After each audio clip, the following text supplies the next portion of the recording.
An indication of what might be coming. And at the moment with us, our very old friend from the Congress party, Mr. Nizamuddin Rain. Nizamuddin Rain साहब नमस्कार. Nizam साहब नमस्कार. Nizam साहब can't hear me. Nizam साहब can't hear me. Can somebody solve the audio problem? Please don't tell me there's an audio problem. Please solve it. That'll be nice. That's all that I'm saying. आपने मुझे कहा कि guest connected हैं और फिर आप बोल रहे हैं कि ऑडियो प्रॉब्लम है. I don't understand this at all. I really don't understand. Pradeep ji, the very fact that the BJP seems slightly unsure of Rajasthan and Chhattisgarh. Sir, I know I've been talking to many experts and some of the guys, some of the persons genuinely from the BJP, जो बोलते हैं, they believe they are followers of the BJP. तो उनको भी लग रहा है कि राजस्थान थोड़ा मुश्किल दिख रहा है, छत्तीसगढ़ मुश्किल दिख रहा है. And जो कांटे का टक्कर मध्य प्रदेश में है, तो in the worst aspect, I think you have seen where BJP probably might not get any of them, all the four, where the way things are working out, because BJP doesn't have a presence in Telangana. It doesn't have a presence at all. 7% to 14% cannot get to the government, and Madhya Pradesh. The very fact that central ministers and MPs were asked to fight local elections, it showed that things were not properly in order. And if that could at least revive what they have, it seems to be slightly neck to neck is concerned. Rajasthan and Chhattisgarh is concerned, it's very doubtful the way some observers very close to the BJP says. In fact, they were thrown in the towels. That's what it seems to be, but we don't know. Where things are tomorrow, सब ठीक पता चलेगा.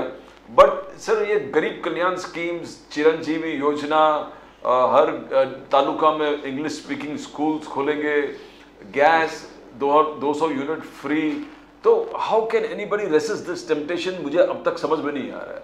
Specially Rajasthan में भले ही BJP के लोग कहें कि स्पोक्स पर्सन कहे कि कांग्रेस हार रहे तो कुछ भी बोल के जा सकते हैं, कोई भी लुभावना प्रॉमिस देके जा सकते हैं, because they are losing. So, but I mean, Congress says that look, the Karnataka model, Karnataka हमने डिलीवर किया है, तो हिमाचल में डिलीवर किया है, छत्तीसगढ़ में डिलीवर किया है, तो राजस्थान में डिलीवर किया है. So there's no reason the people should not believe us. And the other thing also was, if you remember the Congress campaign, Congress की जो कैंपेन थी, especially राजस्थान में और छत्तीसगढ़ में, प्रदीप जी, वो ये थी कि अगर आपने बीजेपी को वोट दे दिया ना, तो ये सारी स्कीम्स जो हैं, सारी योजनाएं जो हैं, वो सब खत्म हो जाएंगी साहब. यस. कि आपको जो गैस सिलेंडर मिल रहा है अभी 500 रुपए में, जो हम 450 रुपए में देंगे चुनाव के बाद, अभी भी सबसे सस्ता है पूरे देश में, ये जाएगा सीधा 1100 पे. याद रख लीजिए, ऐसा कांग्रेस ने कहा है.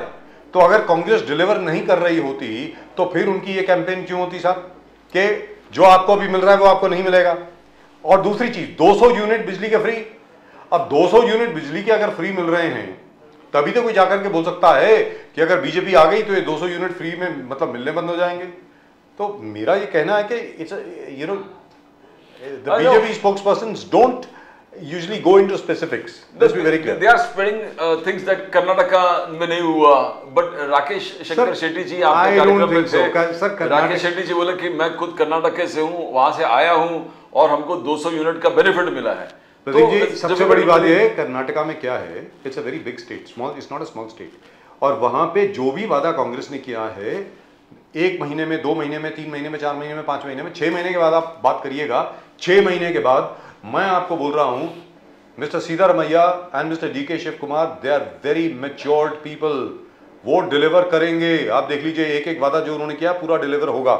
सीधी बात है. I think we have mister Nizamuddin Rayeen right now. Nizam साहब, आपको मेरी आवाज आ रही है?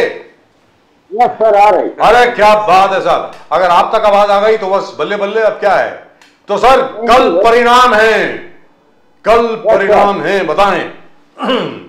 आज से तैयारी चालू हो गई. कांग्रेस के दफ्तर में सब जगह लाइट लग रही है, मिठाई मंगा रहे हैं, ढोल ताशा, सारी तैयारियां रेडी है. 11 बजे से हम अपने जश्न मनाना शुरू कर देंगे. क्या बात है साहब, क्या बात है. तो चारों स्टेट आपके? 4 स्टेट प्लस हम वहां भी आएंगे. मिजोरम में 4 तो फुल फ्लेज आ रहे जी. अब यहां पर यह बात हो रही है कि राजस्थान में कांटे की टक्कर है, हो सकता है कि बीजेपी आगे है, छत्तीसगढ़ में भी बीजेपी आगे, और मध्य प्रदेश में तो दिखाया है कुछ चैनल्स ने कि शिवराज सिंह चौहान साहब और भारतीय जनता पार्टी, उनकी तो एब्सोल्यूट मेजॉरिटी आ रही है, वो कहते हैं 160 से ऊपर आ रही है बीजेपी की। निजाम साहब, ऐसा है, दिखाने के लिए जो मोदी मीडिया है वो कुछ भी दिखा रही है, लेकिन आज की तारीख में जो रियलिटी है, जो जनता देख रही है, जिसने वोटिंग किया है, वो जो कह रही है हमें वो देखना है। और वोटिंग जबरदस्त कांग्रेस की लहर रही है 4 राज्यों में, क्योंकि मैं बहुत सारी जगहों पे ऑब्जर्वर रहा हूँ, टीम में देखा हूँ, और जो ट्रेंड है वोटिंग करने का वो कांग्रेस के फेवर में है। पिछले इलेक्शंस के रिकॉर्ड के हिसाब से भी आप देखेंगे तो सबसे ज्यादा चमत्कारिक रिजल्ट जो है वो राजस्थान से ही आएगा जी, क्योंकि हम वहां बिल्कुल रिवाज बदलने जा रहे हैं जी। रिवाज मध्य प्रदेश, उसको भी पलटेंगे। सर मध्य प्रदेश बताएं। मध्य प्रदेश भी बहुत जबरदस्त आएगा। इतनी नाराजगी है शिवराज चौहान के से लोगों को कि उनको एक मौका मिला है और इसी में वो उनकी पूरी सफाई हो जाएगी।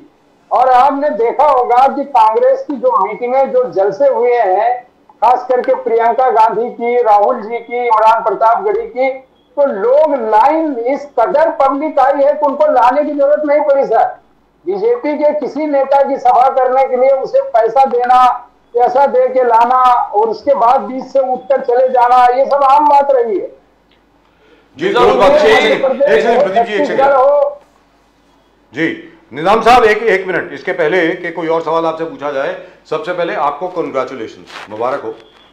हाल ही में आपका बड़ा जबरदस्त सत्कार हुआ, 2 जगह पे बहुत बड़े बड़े अवार्ड आपको दिए गए, माशाल्लाह, जबरदस्त sir, you are doing fantastic, जबरदस्त job, you are doing a fantastic job, keep it up, congratulation, we feel so proud, you are our colleague, आप हमारे कलीग हैं, आप हमारे छोटे भाई हैं, इसलिए हम बड़े गर्वान्वित अपने आप को महसूस करते हैं जब आपका सत्कार होता है। एक बार फिर आपको बहुत बहुत मुबारकबाद। मुबारक हो निजाम जी, मुबारक हो जी। प्रदीप जी, तो क्या मध्य प्रदेश में सब पोल का, एग्जिट पोल्स का फोरकास्ट है कि बीजेपी स्वीप कर रहा है, BJP is going to sweep except Times Now? Yes. तो वहां आपको लग रहा है कि जो चेंज कर दिया बीजेपी ने, नरेंद्र सिंह तोमर को सेंट्रल से लेके आओ, प्रहलाद पटेल को सेंट्रल से लेके आओ कैबिनेट से, और विजय वर्गीय को लेके आओ, और सारे एमपीज को लेके आओ, उनको असेंबली लड़ाओ मध्य प्रदेश में, ये और उनका ये सोच है कि नरेंद्र सिंह तोमर खुद भी जीतेगा, 4-5 एमएलए खुद भी लेके आएंगे जीता के, विजय वर्गीय का भी वही खुद जीतेगा, 4-5 और जिताएंगे, सेम प्रहलाद पटेल खुद जीतेगा 4। तो क्या ये उनका स्ट्रेटजी रंग लाएगा निजाम जी? सर, हम तो उसी दिन क्लियर हो गए कि हम मध्य प्रदेश जीत रहे हैं जिस दिन उन्होंने ये तय कर लिया कि उनके पास कैंडिडेट नहीं है और वो अपने सांसदों को लड़ा रहे हैं। तो इससे ये तय हुआ कि अगली बार कारपोरेशन के चुनाव में उनके आमदार लड़ेंगे। तो ये एकाध जगह सारे सांसदों को तभी उन्हें समझ लेना चाहिए था कि अब उनका वहां से बिरिया बोरिया बिस्तर बन चुका है और शिवराज मामा की विदाई तय है, क्योंकि जिस तरह से मध्य प्रदेश की जनता ने कांग्रेस को सर पर उठाया, जिस तरह से उन्होंने विश्वास दिखाया और वहां लोकल काम करने वालों के साथ जिस तरह से लोग खड़े रहे, वो सारा का सारा चीज जो है कांग्रेस को फायदा कर रहा है। दूसरी चीज आपने देखा होगा कि कांग्रेस के साथ सभी लोग बहुत अच्छे तरीके से जुड़कर काम कर रहे हैं और कोई पार्टी में किसी तरह का कोई प्रॉब्लम नहीं है।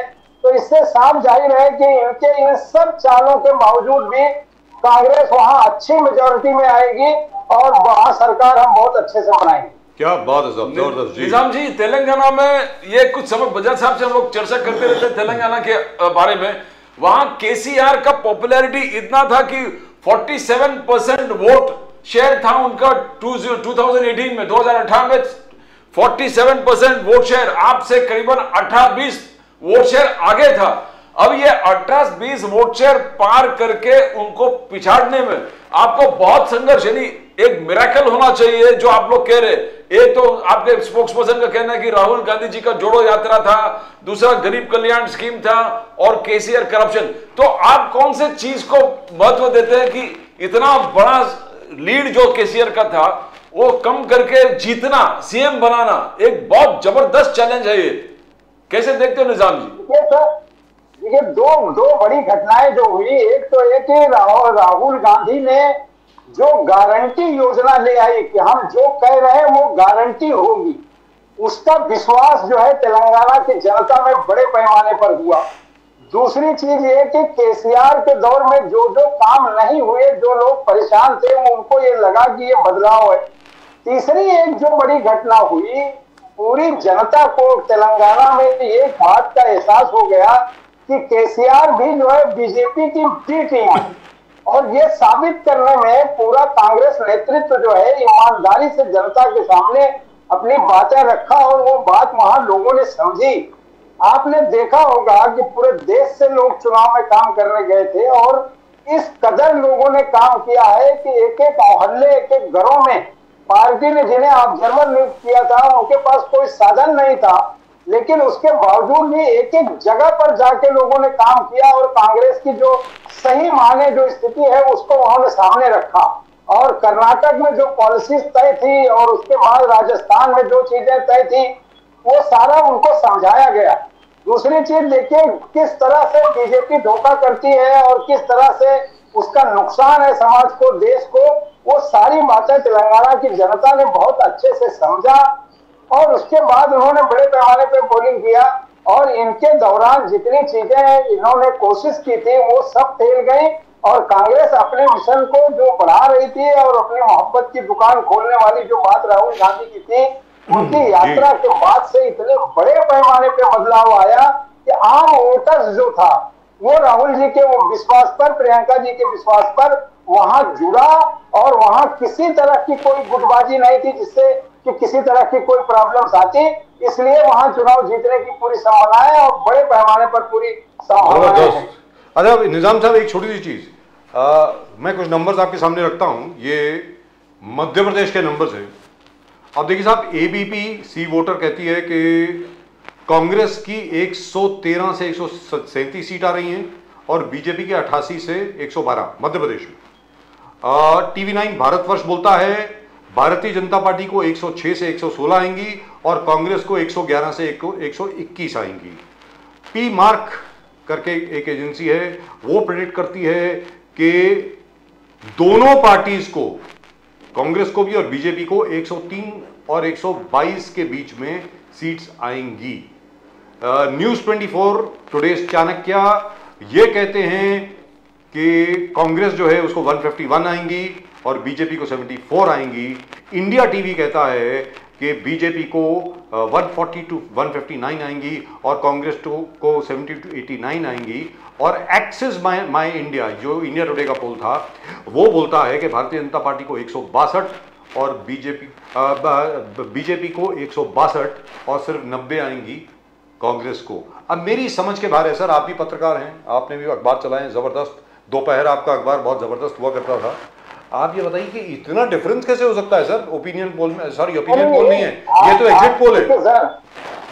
ये जितने सर्वे आ रहे हैं ना, ये सब जो है पूरा बीजेपी अपने तरह से, अपने हिसाब से, उनको जहां जैसा लगता है उस तरह का वो सर्वे करके लोगों के दिमाग में एक वैज्ञानिक तरीके से इस पर डालने की वो कोशिश करते हैं। लेकिन आप देखना 2/3 मेजोरिटी मध्य प्रदेश में और छत्तीसगढ़ में हमें आराम से मिलेगी, कोई रोकने वाला नहीं है, क्योंकि जनता में जिस तरह से कांग्रेस को साथ दिया है वो फील्ड में दिख रहा था सर। जो मैं पार्टी स्पोक पर्सन हूं या पार्टी के नाते बात नहीं कर रहा हूं, वहां की जनता को ये बात एकदम लग गया कि जिस तरह का करप्शन, आप सोचिए कि केंद्रीय मंत्री का बेटा खुलेआम ड्रग्स की बात करता है और करोड़ों में बात करता है और उस पर कार्रवाई नहीं होती, तो ये सब बातें जो है बीजेपी के अगेंस्ट गई हैं सर।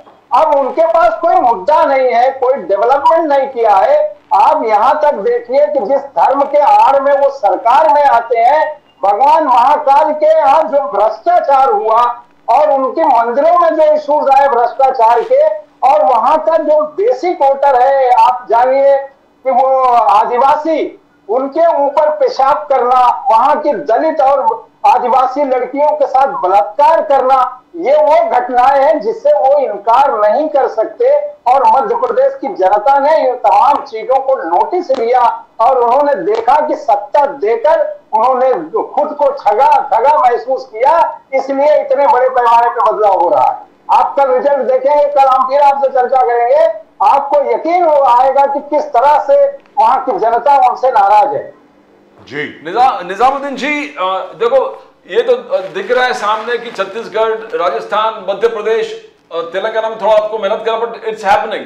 बट जो लास्ट फेज थे इलेक्शन में, अमित शाह जी खास करके बोल रहे थे कि 4% मुस्लिम कोटा को हम रद्द करेंगे और हम ये SC ST और OBC में जोड़ देंगे। और फिर वो हिंदुत्व वाली बात है कि 22 जनवरी को प्राण प्रतिष्ठान होगा नरेंद्र।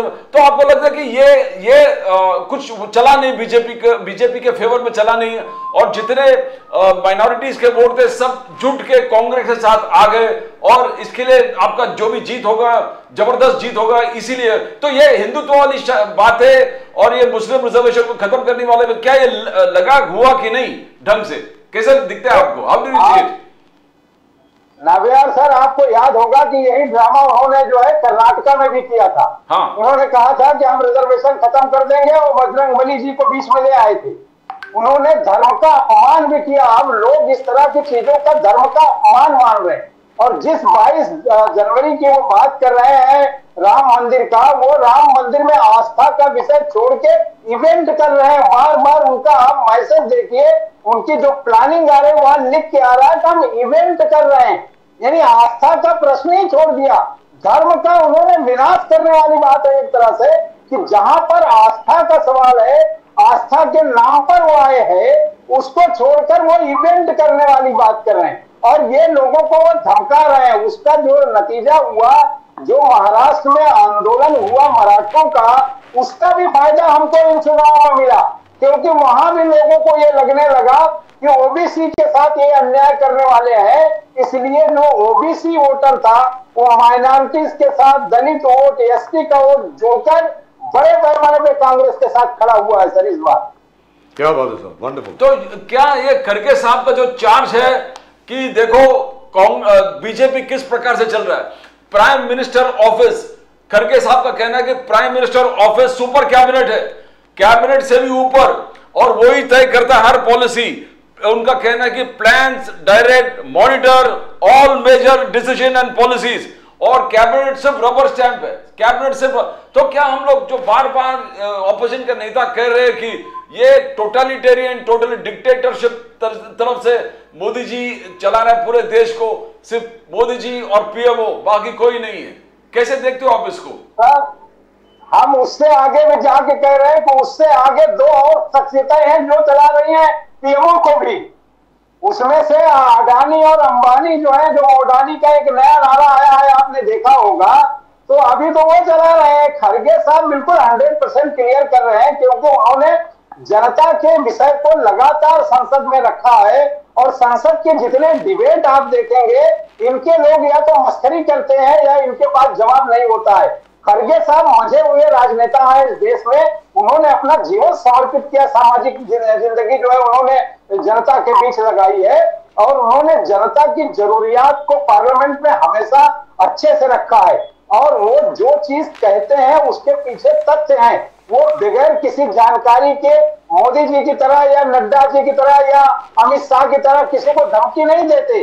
वो जो सही नस है उसी बात को करते हैं। आपने देखा होगा कि पिछले 9 वर्षों में राहुल गांधी के साथ जो इन्होंने किया, जिस तरह से उनको बदनाम करने की साजिश थी, जनता ने ये साबित कर दिया कि राहुल गांधी इस देश के सर्वमान्य नेता हैं। अब उन्हें आपको साबित करने की आवश्यकता नहीं है। तो बीजेपी जितने भी ड्रामे अब करेगी, उन ड्रामों का जवाब जनता दे रही है, कांग्रेस को बोलने की जरूरत ही नहीं पड़ेगी। क्या बात है सर, वंडरफुल। और जहां तक कि प्रियंका गांधी जी का रोल है, उसके बारे में आप क्या कहना चाहेंगे? कांग्रेस में प्रियंका गांधी जी का जो नेतृत्व सर, हमारे पार्टी की आज की जो है वो सुपर कैंपेनर है, और वो भी वही विषय उठाती है। आपने देखा होगा कि महिलाओं के जो विषय हैं वो, और गरीबों के जो विषय है, जिस तरह से वो जनता के बीच में जाती है, तो जनता को ये लगता है कि इंदिरा गांधी हमारे बीच में आ गई है। आपको याद होगा सर, जिस जमाने में आपने जर्नलिज्म किया होगा, आपने देखा होगा कि इंदिरा जी के पीछे इसी तरह से जनता भागती थी जब वो जनता के बीच जाती थी। आज वही सारा रिजल्ट मध्य प्रदेश में, तेलंगाना में, राजस्थान में एक सेकंड, मतलब आपने मुझे रिटायर कर दिया एज जर्नलिस्ट? आपने कहा कि एक जमाने में आपने जब जर्नलिज्म किया होगा। मैंने वो इसलिए कहा कि तब आप एकदम यूथ थे, जब भी तो ये इस तरह की पत्रकारिता नहीं होती थी, आपने ईमानदारी से किया। आज जो है एक मीडिया का एक ग्रुप ऐसा आ गया कि जिसको लोग भरोसा नहीं करते। अरे जर्नलिज्म बचा कहाँ है सर? अरे आप भी जर्नलिस्ट हैं, जर्नलिज्म कहाँ बचा? ये बात आपकी बिल्कुल ठीक है।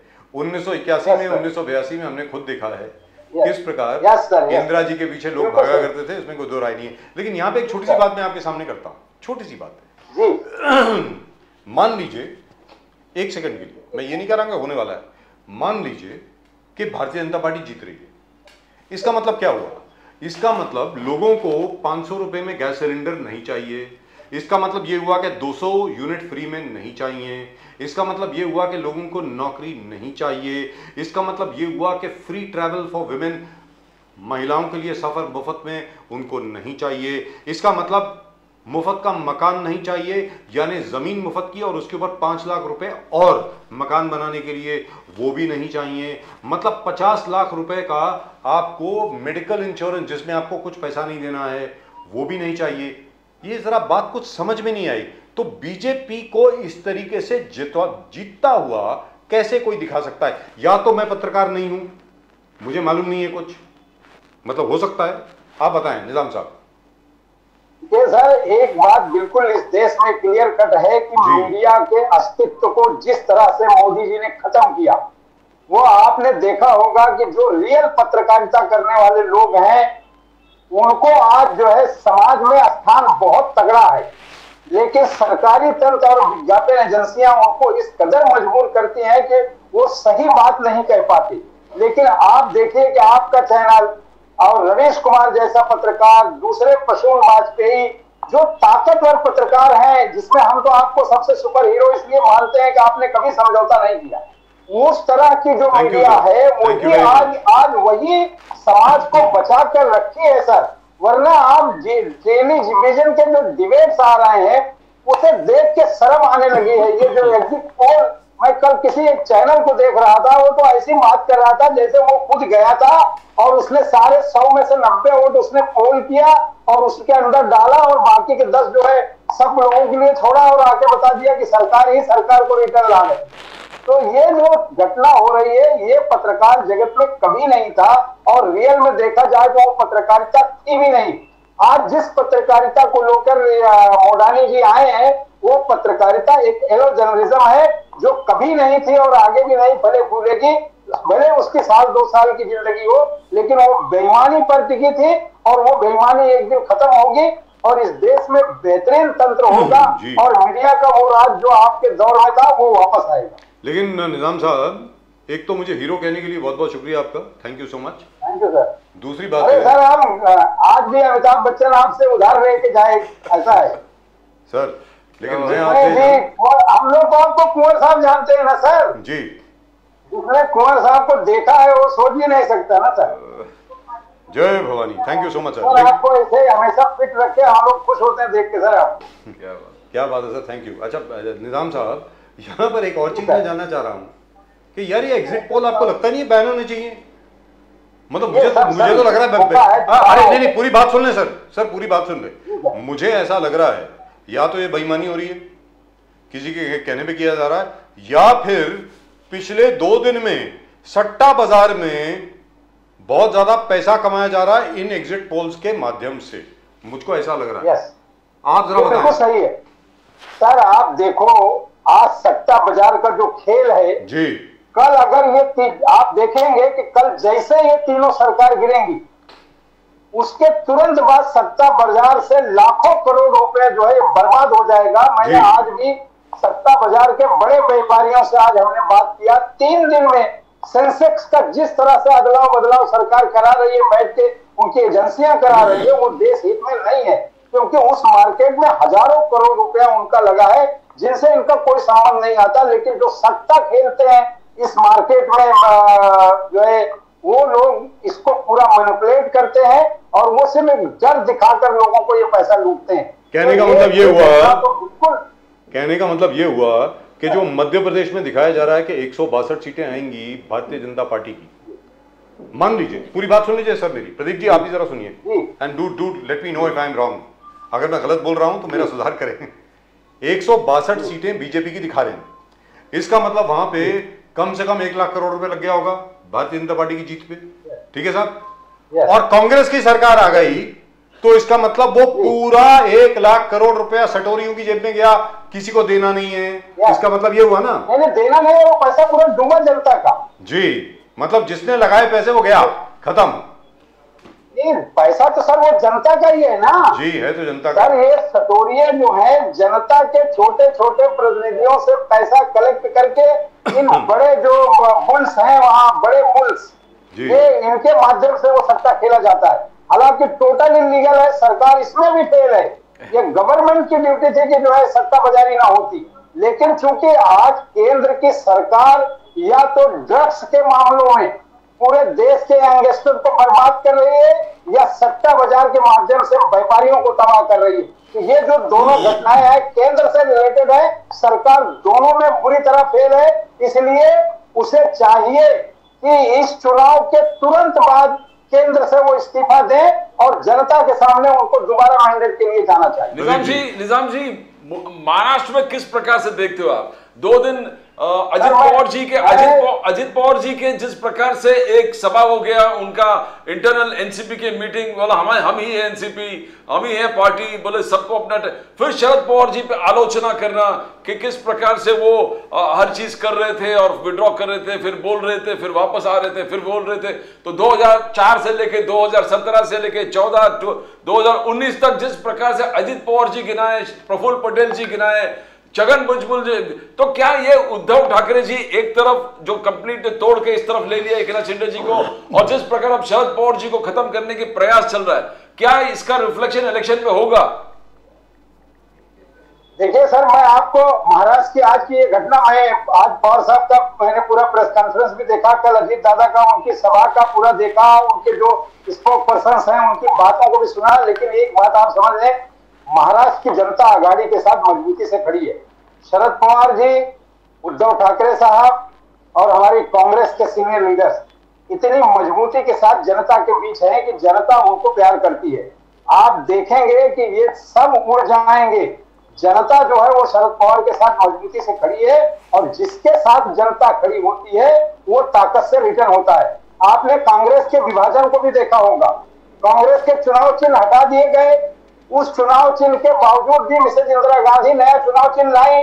लोगों को ये था कि ये चुनाव चिन्ह हम ले लिए है हमने कांग्रेस का, हम उसको जिता के लाएंगे। लेकिन आपने देखा कि जनता मिसेज इंदिरा गांधी के साथ गई और नए चुनाव चिन्ह पर वो चुनकर आ गए।